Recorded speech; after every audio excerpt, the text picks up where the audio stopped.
Hello students, आज का हमारा नया टॉपिक है। हमने पढ़ लिया है कल डी ब्रोगली इक्वेशन हमने कंप्लीट कर लिया है। अब नेक्स्ट टॉपिक है हमारा हाइजेनबर्ग अनसर्टेनिटी प्रिंसिपल।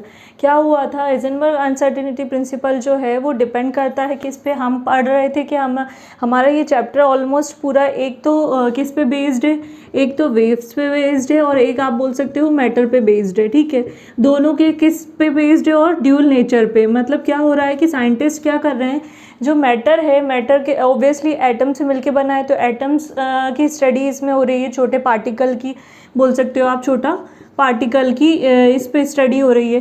ठीक है, तो इनका ड्यूल नेचर मतलब कि वो वेव नेचर भी है, पार्टिकल नेचर भी है। वेव्स जो है वो वेव्स जो है वो मैटर से या पार्टिकल से मिलके बनी है, या फिर वो बोल सकते हैं कि रेडिएशन से मिलके बनी है। तो ये कुछ समझ में नहीं आ रहा है, इसलिए क्या कर रहे हैं, अलग अलग साइंटिस्ट अपने अपने कॉन्सेप्ट और अपने अपने प्रिंसिपल दे रहे हैं। तो हाइजेनबर्ग अनसर्टेनिटी प्रिंसिपल जो है वो किस पे बेस्ड है, वो है आपका पोजीशन पे। ठीक है, और दूसरा है मोमेंटम पे। ठीक है, किस पे, मोमेंटम पे। मतलब इन्होंने बोला कि it is impossible to define the position and the momentum of a electron. किसका, ऑफ इलेक्ट्रॉन का। आप किसी भी इलेक्ट्रॉन का आप ले सकते हो, मतलब जो भी इलेक्ट्रॉन है, अगर आप चाहो भी तो भी इम्पॉसिबल है, सर्टेनिटी है ही नहीं उसकी कि आप पोजीशन और मोमेंटम एक साथ किसी भी इलेक्ट्रॉन का साइमल्टेनियसली डिफाइन कर पाओ। कैसे, इलेक्ट्रॉन का ये दोनों साइमल्टेनियसली होना चाहिए। कैसा होना चाहिए, किसका, इलेक्ट्रॉन का कैसा, साइमल्टेनियसली। ठीक है, आप एक साथ उसको डिफाइन नहीं कर सकते साइमल्टेनियसली। मतलब मान लीजिए एग्जांपल के तौर पे हमने ये अपना क्या ले लिया, इलेक्ट्रॉन का ऑर्बिट है। ठीक है, ये ऑर्बिट हो गए, फिर इसमें बीच में आपका क्या है, न्यूक्लियस है, इसमें प्रोटॉन है, न्यूट्रॉन है। अब इलेक्ट्रॉन जो है वो रिवॉल्व कर रहा है। ठीक है, ऐसे ऐसे रोटेट कर रहा है। अगर वो रोटेट कर रहा है तो क्या आप उसकी एग्जैक्ट पोजीशन बता सकते हैं, नहीं बता सकते रिवॉल्व करते हुए, क्योंकि इसमें उन्होंने सभी ने, अभी तक के साइंटिस्ट लोगों ने यही बताया है कि इलेक्ट्रॉन कंटिन्यूसली ऑर्बिट में मूव करता है। उसकी किसी ने अभी तक एग्जैक्ट पोजीशन नहीं बताई है। तो उन्होंने यही बताया कि इलेक्ट्रॉन्स के बारे में बताया कि इलेक्ट्रॉन कभी यहाँ कभी यहाँ कभी यहाँ, हर मिनट मिनट में अपनी पोजीशन चेंज करता है। तो ये पॉसिबल नहीं है कि इलेक्ट्रॉन की पोजीशन साथ में, इसी के साथ में मोमेंटम किसके इक्वल होता है, मास इनटू वेलोसिटी के इक्वल होता है। ठीक है, तो उसकी मोमेंटम और साथ में मतलब कि उसका क्या मास है, इलेक्ट्रॉन का क्या मास है और वो कितनी वेलोसिटी से मूव कर रहा है, ये एक साथ आप तीनों चीज़ें नहीं बता सकते। मतलब तीनों चीज़ों में क्या क्या हो गया आपका, एक तो पोजीशन हो गई, एग्जैक्ट पोजीशन, दूसरा क्या हो गया, मोमेंटम हो गया। मोमेंटम का मतलब होता है मास इनटू वेलोसिटी। ठीक है, तो आप कभी भी किसी भी इलेक्ट्रॉन का घूमते हुए उसकी एग्जैक्ट पोजीशन और साथ में उसका मास और वेलोसिटी, तीनों चीज़ें एक साथ डिफाइन नहीं कर सकते हैं। इसी को उन्होंने बोला साइमल्टेनियसली, इसी को उन्होंने बोला अपना अनसर्टेनिटी प्रिंसिपल। इस पे बेस्ड उन्होंने अपनी एक इक्वेशन भी दी इस तरीके से, डेल एक्स डॉट लगाएंगे मतलब multiplication, del p is equal to h upon 4 pi. ये उन्होंने अपना क्या दिया, एक फॉर्मूला दिया। एक्स का मतलब क्या है, आपकी पोजीशन, अनसर्टेनिटी पोजीशन। पी मतलब मोमेंटम को हमेशा किससे डिनोट किया जाता है, पी से। एक्स मतलब आपकी क्या हो गई, पोजीशन। डेल का मतलब मैंने बताया था क्या होता है, चेंज। ठीक है, डेल का मतलब हमेशा याद रखिएगा, चेंज। तो चेंज इन क्या हो रहा है, position multiply change in momentum is equal to h, मतलब आपको पता है प्लैंक कांस्टेंट 4 पाई। इन सब की वैल्यू आपको दी होंगी, जैसे कि निकालने को आएगा, पोजीशन निकालने को आएगा तो मोमेंटम गिवन रहेगा। प्लैंक कांस्टेंट की वैल्यू होती है 6.625 समथिंग, इस तरीके से होती है। 4 आप इंटू करोगे और पाई की वैल्यू आपको पता ही है 22/7 होती है। अगर आप इसको निकालना चाहो तो 3.143 समथिंग आती है। तो इस तरीके से कुछ वैल्यूज़ जो कांस्टेंट होते हैं उनकी वैल्यू गिवन रहती है न्यूमेरिकल्स वगैरह में, बाकी की आपको निकालना पड़ेगा। तो ये है आपका हाइजेनबर्ग अनसर्टेनिटी प्रिंसिपल। अब हम इसके आगे नया टॉपिक देखते हैं, क्वांटम मैकेनिक्स या क्वांटम नंबर। नाउ अब हम लोग देखते हैं क्वांटम नंबर। क्वांटम नंबर देखने से पहले क्या देखते हैं हम, क्वांटम नंबर। ठीक है, क्वांटम नंबर होते क्या हैं। इसके पहले मैं एक चीज़ आपको बता देती हूँ। जैसे कि ये मैंने बताया था, ये आपका एटम है। एटम में बीच में आपका क्या है, न्यूक्लियस है, जिसमें आपका न्यूट्रॉन रहेगा प्लस प्रोटॉन रहता है, ठीक है, पॉजिटिव चार्ज, और इलेक्ट्रॉन आपका आसपास रिवॉल्व करता रहता है। तो ऑर्बिट किसको बोलते हैं, बोर ने बताया था क्या कि ऑर्बिट किसको बोलते हैं, इस तरीके की छोटी छोटी जो डेफिनेट पाथ में जिसमें इलेक्ट्रॉन रिवॉल्व करता है उसको हम ऑर्बिट बोलते हैं। लेकिन जो ऑर्बिटल होता है, ठीक है, ऑर्बिटल का मतलब क्या होता है, ऑर्बिटल वो पार्ट रहेगा, ऑर्बिटल और ऑर्बिट दोनों डिफरेंट है। ऑर्बिट जो रहता है वो एक सर्कुलर पाथ होता है जिसमें डेफिनेट उसमें सर्कुलर पाथ में इलेक्ट्रॉन रिवॉल्व करता है। लेकिन ऑर्बिटल क्या होता है, ये पूरा टोटल क्या कह सकते हो आप, पूरा जो है ये स्पेस, सर्कुलर स्पेस जो रहेगा जिसमें possibility to finding the electron is maximum रहेगी, दैट इज कॉल्ड ऑर्बिटल। ठीक है, मतलब ये जो पूरा एरिया है जहाँ पे इलेक्ट्रॉन की पॉसिबिलिटी हमको मिल सकती है स्फेरिकल एरिया में या जोन में, तो जहाँ जहाँ हो सकता है पॉसिबिलिटी वहाँ वहाँ इलेक्ट्रॉन मिल सकता है, कहीं पे भी मिल सकता है, उस स्पेस को हम क्या कहते हैं, ऑर्बिटल कहते हैं। खैर ये अभी हमारा वो नहीं है मेन टॉपिक, हमारा टॉपिक है क्या, क्वांटम नंबर। क्वांटम नंबर मतलब क्वांटम नंबर दिया गया था किसके लिए, ये क्या है, सेट ऑफ 4 नंबर्स है। सेट ऑफ 4 नंबर मतलब जो कि क्या करे, एनर्जी, ठीक है, स्पिन, शेप और आपका क्या, ओरिएंटेशन, ठीक है, मतलब energy 1, spin 2, shape 3, orientation 4। The set of 4 numbers मतलब क्या करे, ये किसी भी एटम की, ये किसकी हम बता रहे हैं, ये चारों किसकी, एटम है, उस एटम के अंदर क्या प्रेजेंट है, इलेक्ट्रॉन की, ठीक है, मतलब इलेक्ट्रॉन की मेनली क्या करे, एनर्जी को, शेप को, स्पिन को, ओरिएंटेशन को डिफाइन करे, that is called quantum number. The set of 4 number which can define the electrons position, space, orientation, energy, spin is called quantum number. Quantum number जो होता है वो 4 टाइप से होता है। 4 टाइप से कैसे होता है, इसको कैटेगराइज किया गया है 4 टाइप से। पहला होता है प्रिंसिपल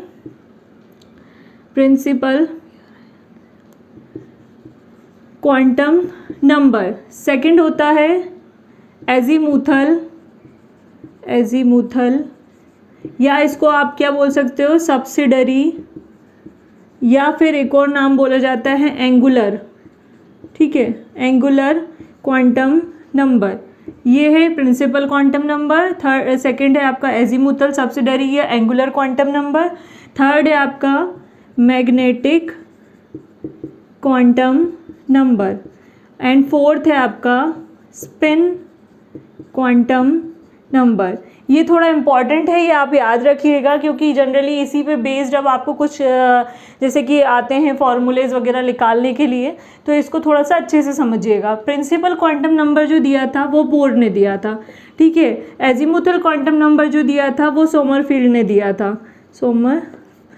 ने दिया था। मैग्नेटिक क्वांटम नंबर जीमन ने दिया था, क्यों, क्योंकि ये मैग्नेट पर बेस्ड था। स्पिन क्वांटम नंबर का अभी एग्जैक्टली पता नहीं है कि किसने दिया था। तो ये है आपके 4 टाइप के क्वांटम नंबर जो कि क्या करेंगे, आपको energy, spin, shape and orientation किसकी, इलेक्ट्रॉन की डिफाइन करेंगे, ठीक है। अब प्रिंसिपल क्वांटम नंबर जो होता है उसको डिनोट किससे किया जाता है, हमेशा प्रिंसिपल क्वांटम नंबर जो होता है उसको डिनोट किया जाता है स्मॉल n से, ठीक है। एजीमुथल क्वांटम नंबर ये सब्सिडरी है, इसको किससे डिनोट किया जाता है, इसको हमेशा डिनोट किया जाता है L से। Magnetic quantum number small m, spin quantum number small s। ये थोड़ा सा इंपॉर्टेंट है, ये याद रख लीजिएगा। प्रिंसिपल क्वांटम नंबर का मतलब क्या होता है, जो कि क्या डिफाइन करे, पहली चीज़ या तो एनर्जी और साथ में एनर्जी के साथ डिस्टेंस फ्रॉम दी न्यूक्लियस, ठीक है, किसका, इलेक्ट्रॉन का।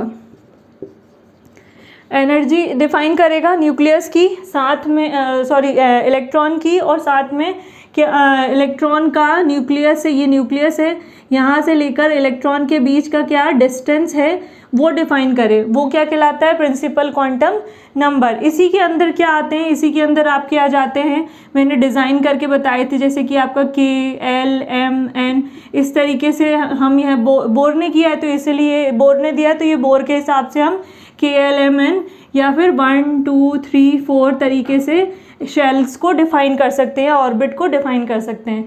अच्छा, इन्होंने एक चीज़ ये भी बताई कि इलेक्ट्रॉन क्या होगा, जैसे कि ये इलेक्ट्रॉन है आपका, ये हमने शेल बना दी, ठीक है, ये आपकी हो गई के, ये एल, ये एम, ये एन, या फिर हम इसको बोल सकते हैं 1 2 3 4, ये ऑर्बिट्स हो गए। पूरा मैंने नहीं बनाया है, ये ऑर्बिट्स हैं, ठीक है। इन ऑर्बिट्स में या इन शेल्स में क्या है, आपके इलेक्ट्रॉन प्रेजेंट हैं। तो ये n = 1, n = 2, n = 3, n = 4। तो ये क्या होंगे, ये जितना ज़्यादा नियरेस्ट होते हैं इलेक्ट्रॉन, यहाँ पे क्या है आपका इलेक्ट्रॉन प्रेजेंट है। अगर ये न्यूक्लियस है आपका, ठीक है, अब न्यूक्लियस के पास जितना इलेक्ट्रॉन रहेगा उसकी एनर्जी जो रहेगी वो उतनी ही कम रहेगी। जितना ज़्यादा वो दूर रहेगा, मतलब के वाली शेल में इलेक्ट्रॉन की एनर्जी कम रहती है, लो एनर्जी लेवल, मतलब जो नियरेस्ट रहती है उसमें लोअर एनर्जी लेवल रहता है, किसका, इलेक्ट्रॉन का। जितनी ज़्यादा वो शेल से इधर फिर इधर फिर इधर आता जाता है, उसकी एनर्जी इतनी ही क्या हो जाती है, हाई एनर्जी लेवल हो जाती है। ये हाई एनर्जी लेवल कहलाएगा, ठीक है। ये याद रखिएगा, क्या होता है जब इलेक्ट्रॉन नियरेस्ट रहता है न्यूक्लियस के तो उसकी एनर्जी लेवल लो होती है, और जैसे ही वो हाई एनर्जी लेवल में जाता है उसकी एनर्जी लेवल बढ़ जाती है। अच्छा, इनको जो कैटेगराइज किया जाएगा, मतलब इन शेल में जो नंबर ऑफ इलेक्ट्रॉन प्रेजेंट रहेंगे वो भी बताया उनने कि हमेशा किस फॉर्म में रहेंगे। अगर के शेल में तो पहली शेल में हमेशा 2, फिर दूसरी शेल में 8, फिर तीसरी शेल में 18। इस तरीके से आपने पढ़ा भी होगा ये छोटी क्लासेस में, 10th में 9th में, कि 2 8 18 इस तरीके से कॉन्फ़िगरेशन चलता है। तो इस कॉन्फ़िगरेशन के बेसिस पे ही इलेक्ट्रॉन जो हैं वो एक शेल से दूसरी शेल से तीसरी शेल में जाते हैं और प्रेजेंट रहते हैं। तो ये आपका क्या कहलाएगा, प्रिंसिपल क्वांटम नंबर। समझ में आया आपको? प्रिंसिपल क्वांटम नंबर क्या है, बोर ने दिया था, इसको n से डिनोट करते हैं। इसका मतलब होता है जो एनर्जी और डिस्टेंस बता दें न्यूक्लियस से इलेक्ट्रॉन का। इसको आप डिज़ाइन कर सकते हो 1 2 3 4 या k एलिमेंट से। अगर आप शेल में फर्स्ट शेल में रहोगे, के शेल में रहोगे या 1 में रहोगे तो आपकी एनर्जी लेवल, मतलब इलेक्ट्रॉन की एनर्जी लेवल लो रहेगी। जैसे जैसे लेवल्स बढ़ते जाते हैं, इसके शेल्स के ऑर्बिट बढ़ते जाते हैं, वैसे वैसे एनर्जी लेवल बढ़ती जाती है, और हमेशा किस फॉर्म में, 2 8 18 के कॉन्फ़िगरेशन में हमेशा इलेक्ट्रॉन फिल्ड होते हैं। तो ये था आपका प्रिंसिपल क्वांटम नंबर। अब आते हैं हम अपने एजीमुथल क्वांटम नंबर या एंगुलर या सब्सिडरी क्वांटम नंबर पे। एजीमुथल क्वांटम नंबर जनरली क्या बताता है आपको, ये आपको बताएगा सब शेल के बारे में। सब शेल मतलब जैसे ये हमने के बनाई थी, ये एल था, ये एम था, ये एन था, ठीक है। इनके अंदर की भी क्या होती हैं, शेल्स होती हैं जहाँ एग्जैक्टली इलेक्ट्रॉन आपके प्रेजेंट होते हैं। इनको बोला जाता है सब शेल या फिर बोला जाता है सब ऑर्बिट, ठीक है। क्या बोला जाता है, सब शेल या सब ऑर्बिट, जहाँ पे एग्जैक्टली इलेक्ट्रॉन की पोजीशन रहेगी। तो ये एजीमुथल क्वांटम नंबर जो रहता है वो सब शेल या सब ऑर्बिट के बारे में बताता है। इसको जो जनरली डिनोट किया जाता है वो इस तरीके से डिनोट किया जाता है। इसकी जो वैल्यू रहती है, मतलब एल जो रहेगा वो 0 1 2 3 4 इस तरीके से रहेगा, और इनकी जो सब शेल की वैल्यू रहेगी, ये तो मेन क्या हो गई आपकी एल की वैल्यू हो गई, ठीक है। और इसको थोड़ा मैं नीचे लिख देती हूँ, ये एल है आपका, एल मतलब क्या, एजीमुथल क्वांटम नंबर। ये क्या रहता है, 0 से डिनोट किया जाता है, 0 1 2 3 ऐसे लिखा जाता है। और इनकी जो सब शेल होती है, अगर सब शेल देखते हैं हम तो वो कैसे लिखाएगी, एस पी डी एफ, और भी होती है 4 5 अगर आप यहाँ लिखोगे तो जी एच, इस तरीके से इनकी वैल्यू रहती है। ये थोड़ा सा आप याद रख लेना कि 0 है तो एस, पी है तो 1, 2 है तो डी, 3 है तो एफ, फिर जी में आ जाएगा 4, और इस तरीके से आएगा। तो इनको जो लिखा जाता है ऐसे लिखा जाता है 1s 2s 2p, फिर 3s 3p 3d 4s, इस तरीके से लिखा जाता है। तो ये होता है आपका क्या, एजीमुथल क्वांटम नंबर, जो कि क्या बताया आपको, सब शेल के बारे में बताए, मतलब ऑर्बिट के अंदर जो सब शेल होती है उसके बारे में बताया, उसको बोला जाता है एजीमुथल क्वांटम नंबर। अब आगे देखते हैं हम मैग्नेटिक क्वांटम नंबर और स्पिन क्वांटम नंबर। आपका मैग्नेटिक क्वांटम नंबर और spin quantum number, magnetic quantum number मैंने बताया था एम से डिनोट करते हैं, स्पिन को स्मॉल एस से। मैग्नेटिक क्वांटम नंबर जो है वो जनरली डिपेंड करता है किस पे, एल की वैल्यू पे। इसकी जो वैल्यू रहती है वो डिपेंड होती है किसके पे, एल पे। एल मतलब आपको पता है एजीमुथल क्वांटम नंबर, ठीक है, इस पे डिपेंड करेगी। अब क्या होगा, एल की वैल्यू हमें पता है, एल इज इक्वल्स टू होता है 0, फिर 1, फिर 2, फिर 3, इस तरीके से होता है 0 1 2 3 मैंने बताया था आपको। तो इसकी जो वैल्यू रहेगी एम की वैल्यू वो कैसे रहेगी, एस भी रहता है इसका पी रहता है, इसका डी रहता है, इसका एफ रहता है। इसकी वैल्यू हमेशा रिप्रेजेंट की जाती है -1, फिर 0 और फिर +1, मतलब पॉजिटिव 0 और 1 तीन चीज़ों में, मतलब 0 रहेगा, मतलब इसमें क्या रहेगा, या तो पॉजिटिव रहेगा, मतलब तीनों चीज़ें रहेंगी, पॉजिटिव, 0 और नेगेटिव। इस तरीके से इसकी वैल्यू को डिफाइन किया जाता है, ठीक है, ये तीनों चीज़ें रहेंगी। तो अगर हम इसमें एस की 0 की वैल्यू देखते हैं, एम की वैल्यू, ये एम है तो एम की वैल्यू 0 है तो क्या आएगी 0। अगर पी है, पी में क्या दिया है, 1 दिया है, तो एम की वैल्यू क्या रहेगी, पहले -1, फिर 0, फिर +1, फिर एल कितना दिया है, 2 दिया है, तो एम क्या रहेगा, पहले -2, फिर -1, फिर 0, फिर +1 और फिर +2, ठीक है। ऐसे ही फिर अगर हम 3 का देखते हैं तो पहले -3, फिर -2, फिर -1, फिर 0, फिर +1, +2 और +3। तो ये आपकी ये तो रहेगी आपकी कितनी, 1 शेल रहेगी, ठीक है। और एम में कितनी रहेंगी, 3, इसमें रहेंगी आपकी 5 और इसमें रहेंगी आपकी 7। तो ये है मैग्नेटिक क्वांटम नंबर। अब इसके बाद आते हैं स्पिन। स्पिन का मतलब होता है रोटेट करना। जो इलेक्ट्रॉन है वो अपनी ही एक्सिस पे किस तरीके से रोटेट करेगा। तो दो ही चीज़ होती हैं, या तो क्लॉकवाइज होता है या एंटी क्लॉकवाइज। जब अगर वो क्लॉकवाइज रोटेट करेगा तो उसको हम पॉजिटिव हाफ से डिनोट करेंगे, अगर वो एंटी क्लॉकवाइज रहेगा तो नेगेटिव हाफ से, या इसको ऐसे एरो से, ऊपर वाले एरो से, नीचे वाले एरो से डिफाइन कर सकते हैं। ये है आपका स्पिन क्वांटम नंबर।